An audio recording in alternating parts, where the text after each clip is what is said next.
안녕하세요. 지난 강의에 이제 용신에 대해서 대충 이런 거 다 설명했는데요. 오늘 이제 용신에 대한 정의는 했지만은 대충 방법이 몇 가지 있거든요. 용신이라는 거에 대해서 말은 들었는데 용신을 구하는 법이 여러 개 있지만은 저번에 이제 그 격구하기 비슷하게 용신도 묘하게 이상하게 비견 겁재는 잘 안 써요. 이게 아마 격에서 나온 의미일 수 있죠. 예를 들자면 정화일주의 겨울이다. 근데 이러면 당연히 추우니까 병이나 정을 써야 되는데 엉뚱하게도 갑을 쓴 경우도 있어요. 이런 경우가. 몇 가지 예를 제외하고는 이제 대부분 병화를 쓰죠. 그런데 이제 그 용신 구하는 법이 몇 개가 있느냐? 사실은 뭐 종류로 따지면 굉장히 많죠.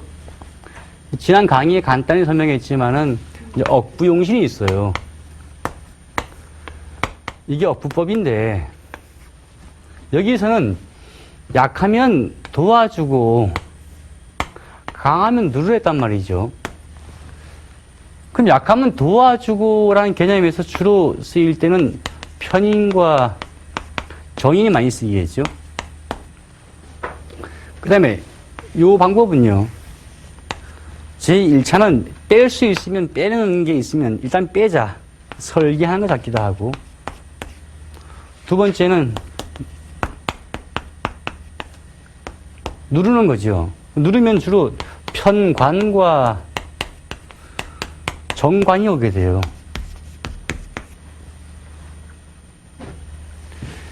요게 이제 사주 공부하신 분들은 거의 다가 이거다 하는데 이건 아니에요. 많이 쓰여봤자 한 50% 정도는 쓸 수 있어요. 그 다음에 이제 많이 쓰이는 게 조후용신이죠.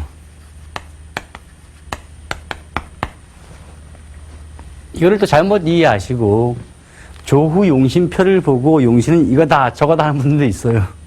근데 조후용신으로 용신을 다 구하는 건 아니에요. 요 개념은 제가 지난 강의에 했듯이 거의 한난조선 문제예요. 그 다음에 또 올 수 있는 게 서로가 대치되는 사주가 전체가 뭐 목과 금으로 대치되어 있다. 이러한 경우에 이 사이를 이어줄 수 있는 뭔가 수가 있으면은 되겠다. 이러한 통관 용신도 있어요. 뭐 또 하나 있는 거는 이제 이런 거 있죠. 갑하고 기가 합하여 화하려고 하는데 묘하게 전체 목이 하나 있어가지고 안 된다. 이럴 때 이 목, 뭐 묘면은 이 묘를 합해버리는 무엇인가 있으면 다시 바뀐다. 그래서 일종의 사주에서 격을 구할 때 전체 병이 되는 문제. 병이 그거죠. 이제 질병을 앓는다 같으시죠. 뭔가 사주에서 문제가 있는데 그 문제를 제거하는 게 있으면 그것을 또 용신을 하자. 이렇게 쭉 되어 있어요. 그런데 가장 이제 힘들어하는 게 여기는 궁통보감이라는 책에서 많이 써져 있는데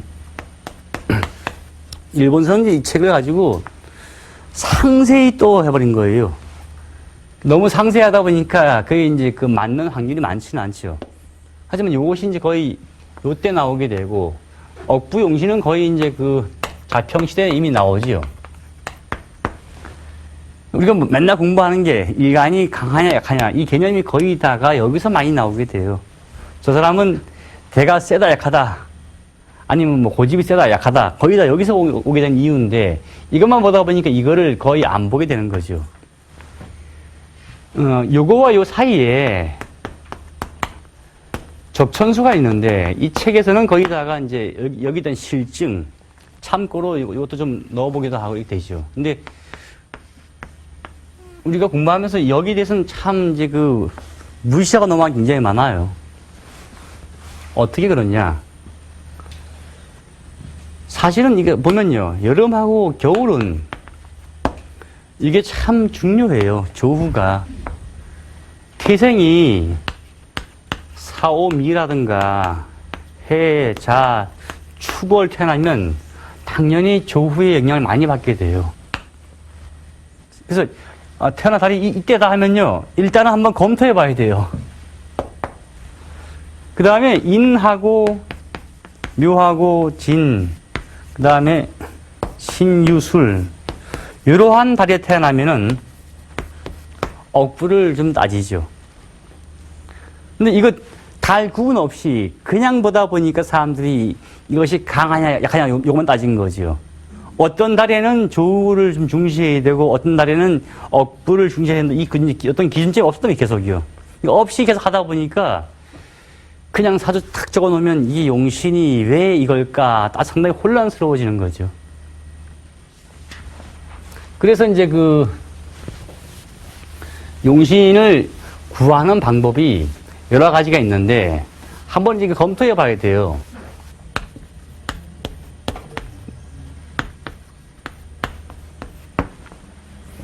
지금 이제 이 두 사주를 볼 때요. 이게 이제 왜 이러냐.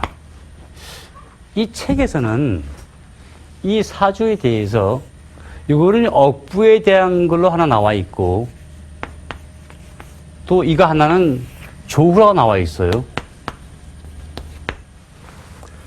그래서 이제 이 책에서 이렇게 말을 하지요. 정화가 겨울에 태어나서 약한데 지지에 도움이 거의 없고 여기에 있는 묘마저 묘충이 돼서 약하다. 그래서 여기 있는 정화가 조금 도움이 되지만 역시 약하다. 약하기 때문에 뭔가 부해야 된다. 이래서 을목을 잡은 거예요. 그러면 이 책에서는 이래가지고 잡은 게 이 을목을 잡았단 말이죠. 그럼 이걸 맞다고 봐야 되냐, 틀리다고 봐야 되냐. 이게 이제 넌센스예요. 자,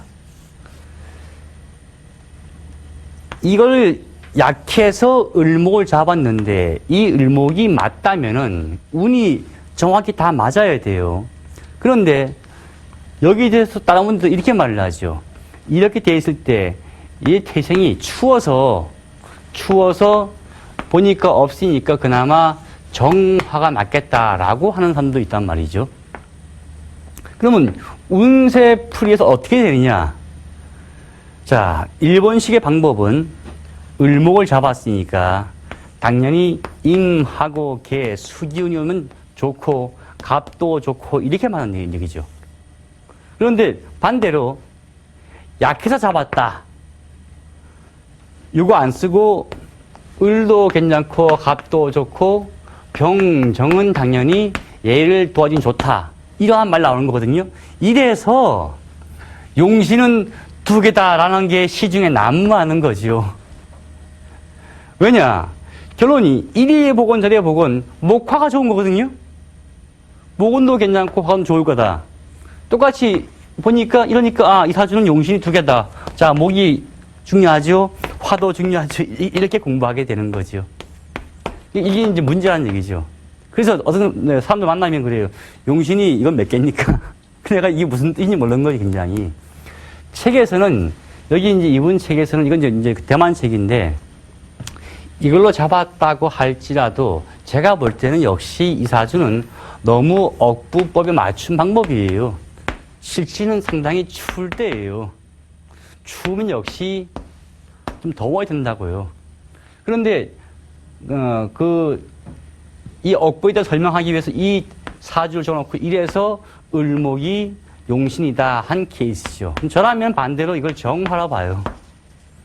그러니까 여기에 대해서 큰 차이가 오지요. 또 하나 보자고요. 여기에 대해서는 똑같이 돼요. 신금이 겨울 토에 태어났지만은 토의 힘을 받아서 탄탄하다. 그래서 이 책은 이러함으로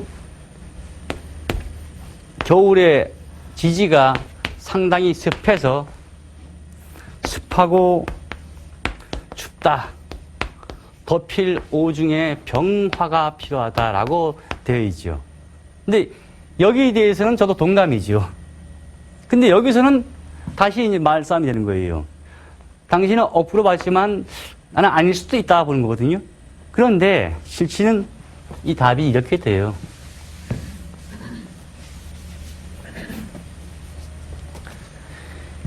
이 묘라는 것이 있는데 얘 뿌리가 이렇게 두고 있는데 이렇게 충이 되니까 힘이 거의 빠지고 정화는 뿌리 없고 을목은 그나마 여기에 뿌리가 있으니까 쓴다는 개념이죠. 왜냐니까 용신은 기왕에 쓸 거 뿌리가 있어야 된다 이러한 개념이에요. 그래서 이 책에서 이걸 잡은 거죠. 근데 이게 원래 쓰는 고전적인 방법이죠. 이 방법이. 근데 고전대에서 엎으려면 실증을 또 해야 돼요. 이게 맞느냐 저게 맞느냐. 또 하나 들어볼게요.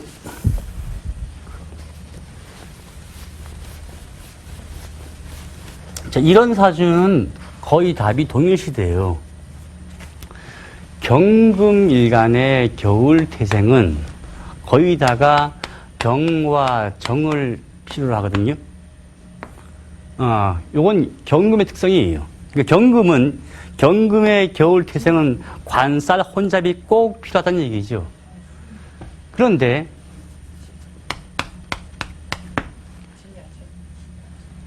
여기에 있는 화로 잡았다. 화로 잡고서 풀이가 맞더라. 가만히 보면 가면 갈수록요. 사주풀이 쭉 가면 억부도 있지만은 조후용신을 굉장히 많이 따져요.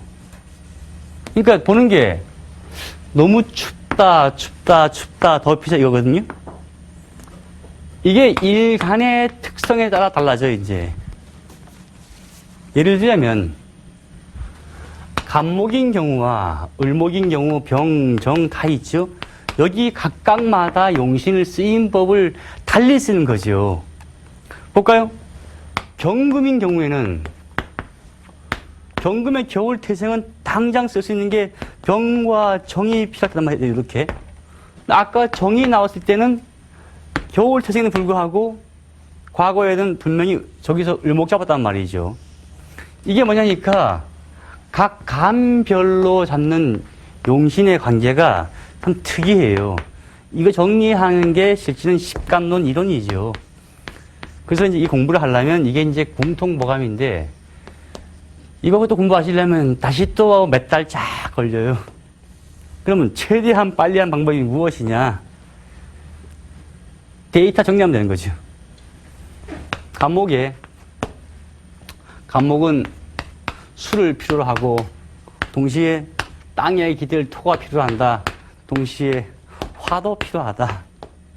이렇게 쭉 돼 있다면은 화 중에는 병화가 필요하고 토 중에는 역시 진토가 뿌리에 든든하다. 뭐 이렇게 본다면요. 하나 둘 해나가야 돼요.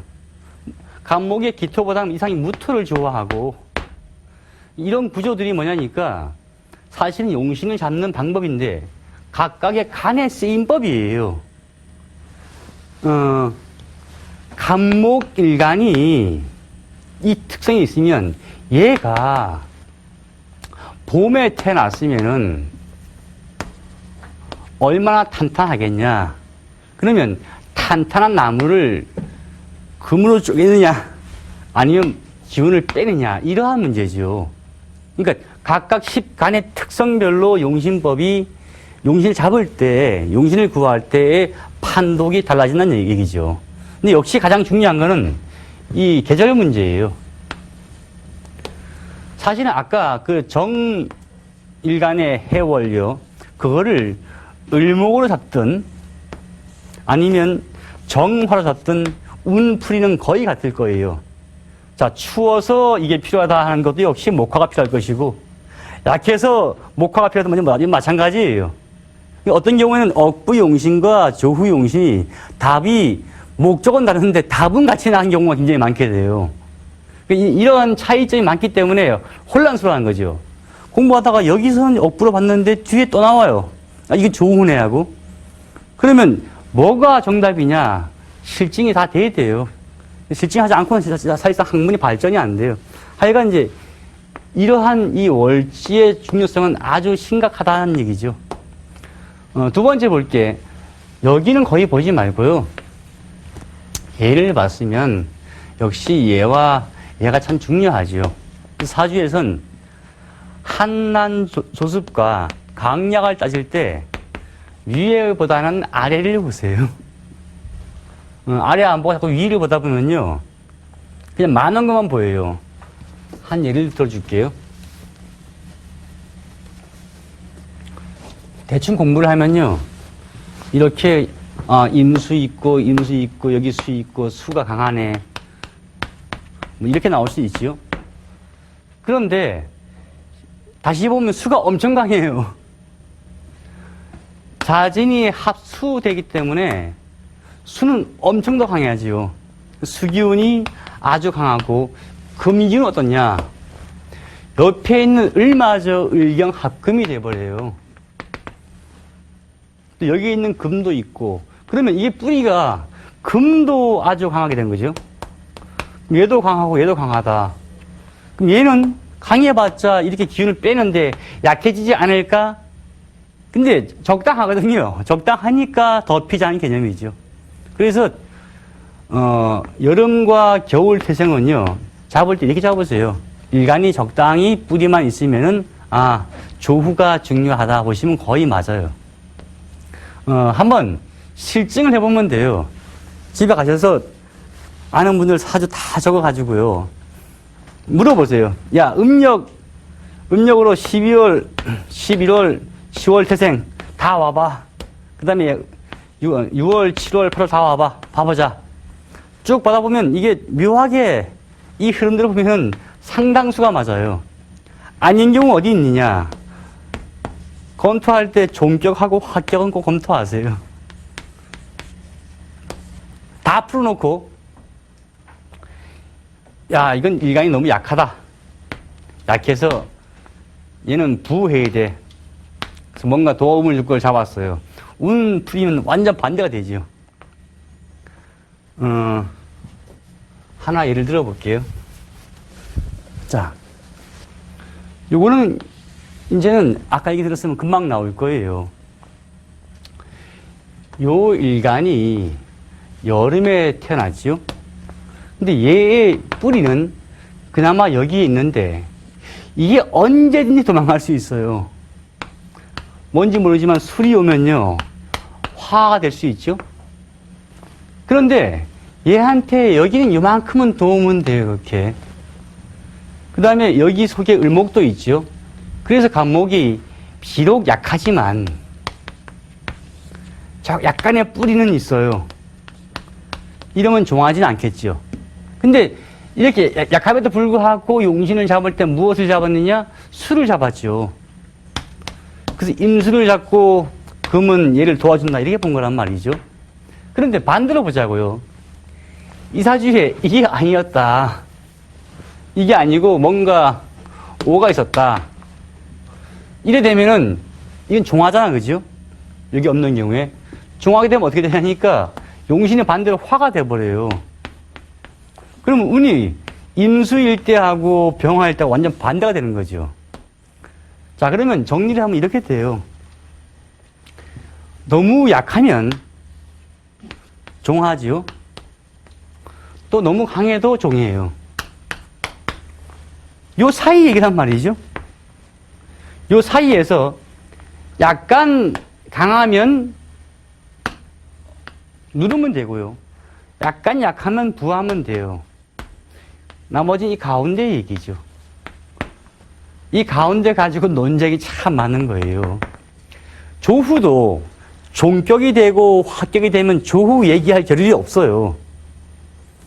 그런데 여기와 여기는 너무 강하고 너무 약하기 때문에 당연히 억부가 많겠지요. 여기 오면은 묘하게 억부와 조후가 공존하게 되죠. 저런 케이스도 약간의 뿌리가 있기 때문에 여기엔 포함되거든요. 그러니까 약간 약해도 필요한 것은 역시 조후다라고 보고 푸는 개념이죠. 근데 저거를 모르고서는 자꾸 따져요. 자, 반대로 이렇게 볼 수 있죠. 아까 같이 이렇게 보고요. 이걸 반대로 풀 수 있어요. 일간이 간목인데 이 병화가 너무 강하다. 그래서 간목이 너무 약하다. 그래서 술을 잡자. 이렇게 볼 수도 있잖아요. 보고 나면 목적은 다른데 답이 같네요. 근데 풀이 방법과 교육 방법에서는 큰 차이가 오게 돼요. 자, 만약에 이런 아이가 있다 치자고요. 더워서 잡은 게 임수였는지, 약해서 잡은 것이 임수였는지, 만약에 약해서 임수 잡았으면요, 얘한테는 항상 그거 심어줘야 돼요. 자신감. 너무 더워서 임수 잡았으면요, 방 안에 인테리어부터 해서 좀 차갑게 해줘야 돼요. 반대죠.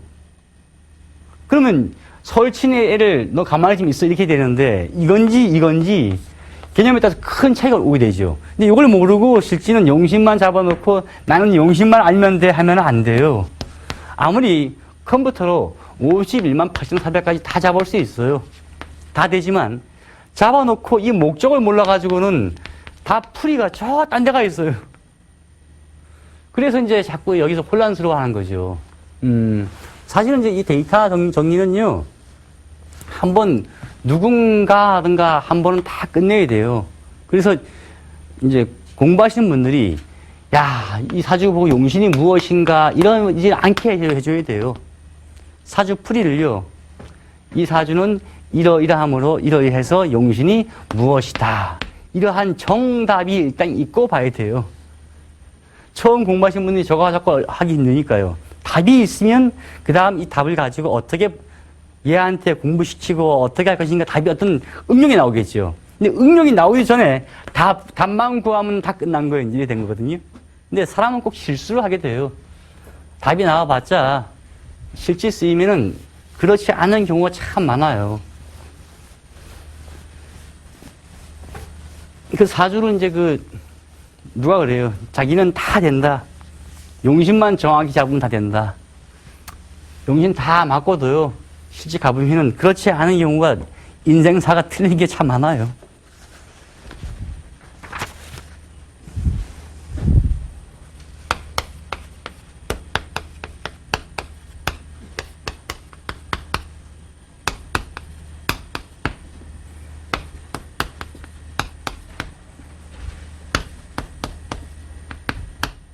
자, 이런 사주요.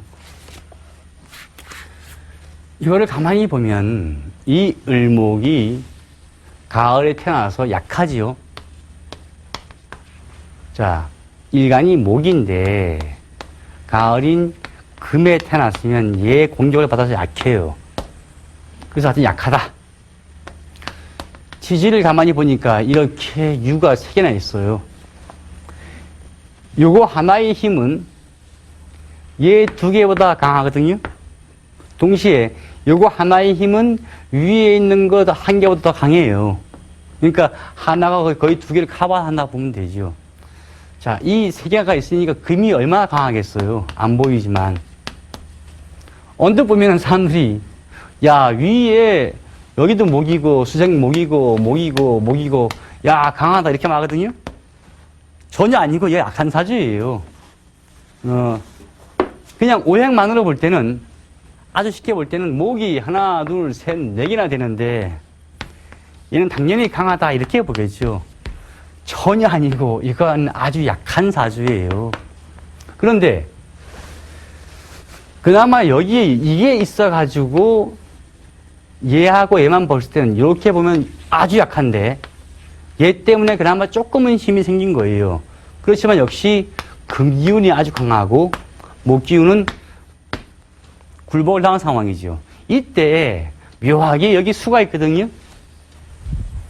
금과 목 관계를 풀어줄 수가 있으니까 금생수 수생목하니까 이래서 저기선 개가 용신이다. 이게 바로 통관용신이에요. 그래서 차이가 많죠. 언뜻 보신 분들은 사주 이제 처음 공부하실 때 이건 금방 알게 돼요. 오행으로만 풀지 말라는 개념이죠. 필이월지를 바라는 얘기예요. 요거 안 보고는 꼭 틀린다. 그다음에 오행 중에서 굳이 보려면 지지를 더 중시해야 돼요. 어떤 분은 이런 경우도 있죠. 위에 뭐, 병, 정. 야, 강하네. 지지 봐야 돼요. 지지가 한겨울에 사람은요, 이 반대로 돼요. 하여튼 이런 식으로 전체를 볼 때 얘를 참 중시해야 돼요. 실패할 확률이 아주 많을 거예요. 하나 더 하시면 이제